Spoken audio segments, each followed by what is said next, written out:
The trick that almost every new skater dreams about doing is the kickflip. It's timeless, looks awesome, sounds awesome, feels good, and it forms the basis for so many other tricks. It's also arguably one of the hardest tricks for beginners to learn, and the perseverance it takes to learn sometimes ends up separating the serious skaters from the rest of the crowd. But with this video, I hope to make that difficult process a little easier on you. So first, what is a kickflip? It's a maneuver where the skater pops the board off the ground and spins it 360 degrees around its horizontal axis by flicking it with their front foot. And it was invented by Rodney Mullen in 1982. Before you try to learn kickflips, you should know how to ollie. If you haven't learned the ollie yet, you're not ready for the kickflip. Go watch my How to Ollie video. The way a kickflip is done is really similar to how an ollie is done. The skater first sends their body weight upward by jumping. Then, after their weight is already on its way up, pops their tail against the ground. If the skater were doing an ollie, then they would slide their foot straight up the grip tape, pushing out with their front foot at the board's nose. But this is where the kickflip diverges from the ollie. Instead of pushing their foot straight up and forward on the grip, the skater slides the end of their shoe diagonally off the edge of the board around where the flat part of the deck meets the upturned nose. Let's talk about foot placement and weight distribution for the kickflip. The back foot is pretty much the same as an ollie, although you might find it helpful to scoot it just a little bit further out towards the end of the tail. I've even seen some skaters put the ball of their foot right on the edge at the end of their tail, and they have a really good kickflip this way. The front foot should be almost like an ollie too, but less in the center of the deck and closer to the heel side edge of the board. It should also be less straight up and down and more diagonal instead, as you can see when compared to the ollie foot placement. Here are some mirrored clips for the goofy footers out there.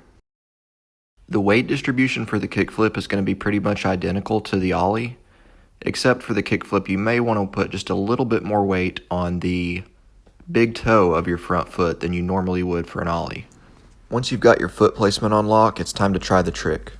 The first half of the trick is pretty much just like an ollie, so I'm not going to say too much about that.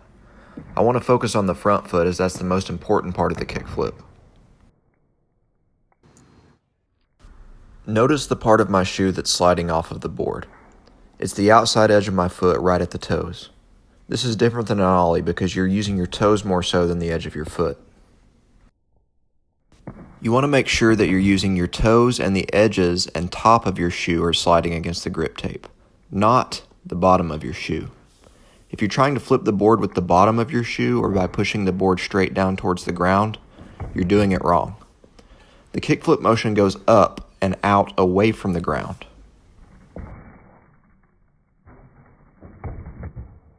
At the very moment your toes slide off the edge of your board, you want to give it a slight little kick using only your ankle muscles, not your whole leg. Only your ankle should be doing this motion. That motion is what skaters call flick.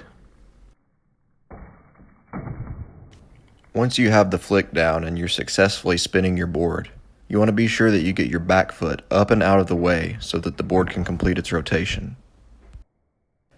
Notice here how my back foot is already suspended in the air when it pops. That shows you that I've already jumped before I make the popping motion. It'll probably be helpful to try and learn kickflips stationary, as they'll likely be the first flip trick you learn.